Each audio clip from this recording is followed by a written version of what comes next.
Hello, Bacho. Welcome. Today, we're going to tackle a really interesting question, one that's right there in your science textbook.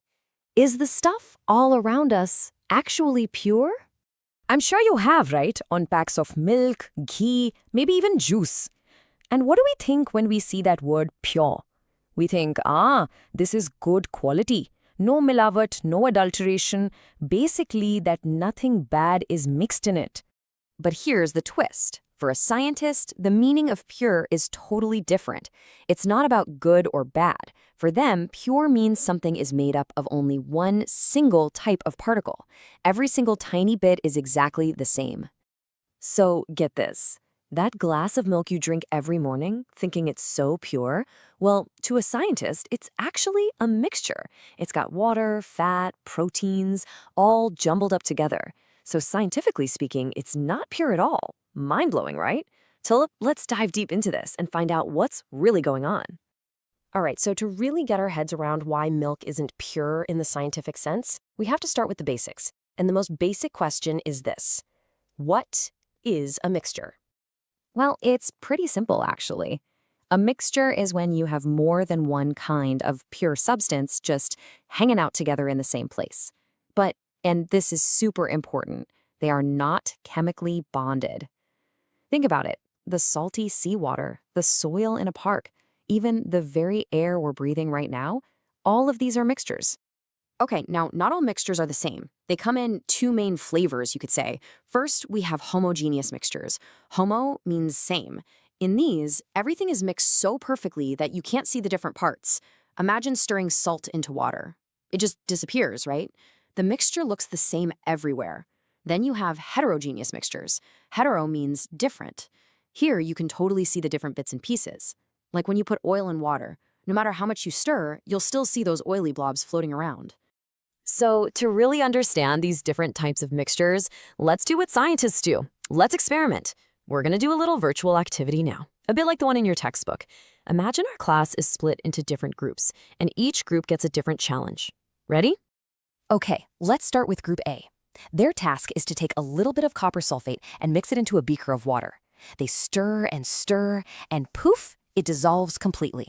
The water turns a beautiful blue, but you can't see any of the little sulfate crystals anymore. So, what have they made? You got it. They've made a solution. A solution is the perfect example of a homogeneous mixture. And here's the secret to a solution.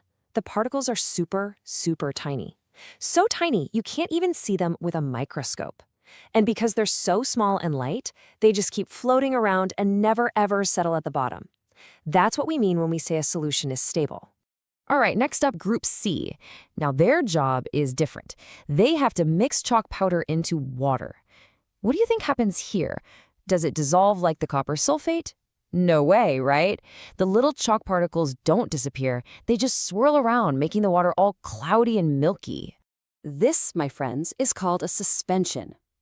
In a suspension, the particles are much bigger. In fact, you can actually see them with your naked eye. And here's the other big difference. If you just leave that beaker alone for a while, all the chalk powder will slowly sink and settle right at the bottom. That's why we call it unstable. And now for Group D. They've got the most interesting, most mysterious one of all. They're asked to mix just a few drops of milk, or maybe some ink, into water.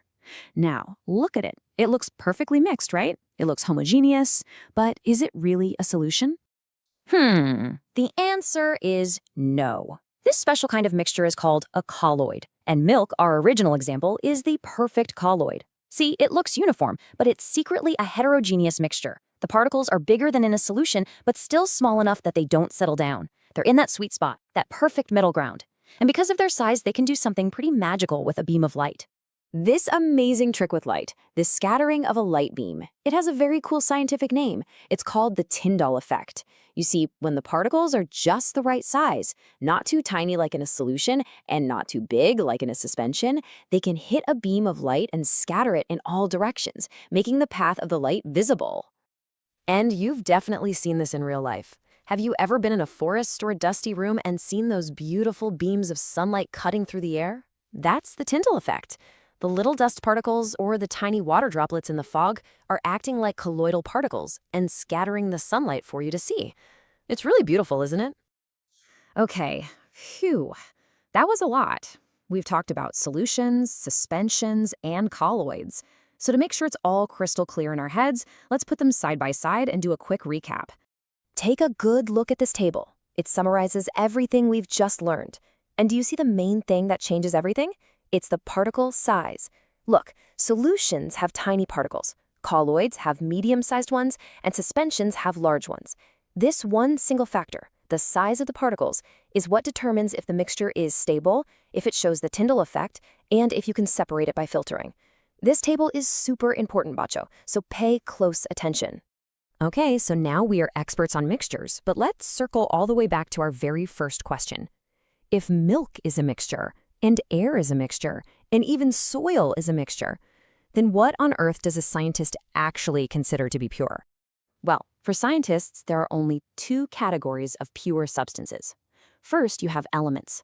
These are the absolute basic building blocks of matter, things like pure oxygen, or pure iron, or pure gold. You just cannot break them down into anything simpler. And second, you have compounds. This is where two or more elements join together chemically in a fixed ratio to form a brand new substance. A perfect example is water, H2O, made from hydrogen and oxygen elements. And this right here is the most important difference to remember. Think of a mixture like a crowd at a market, just a bunch of different things all in the same place. You can pick them out and separate them pretty easily, right? But a compound is like a family. The elements have gone through a chemical reaction, they've bonded together, and they've formed something completely new with totally new properties. And you can't just pull them apart. You need another chemical reaction to break those family bonds. So after all this, what's the big idea? The big idea is that science isn't just some boring subject in a textbook. It's happening all around you, right now. That lemonade or fizzy drink you enjoy, that's a solution. The fog you see on a cold winter morning, that's a colloid. Even the doll your mother makes, when the particles haven't fully dissolved, that's a suspension. See? Science is in your kitchen, it's outside your window, it's everywhere. So I really hope this made things a little clearer for you. The world is just full of amazing scientific wonders. The only thing you have to do is keep your eyes open, keep observing, and never, ever stop asking questions. Keep that curiosity alive. We'll explore another amazing topic next time. Thank you, Batu.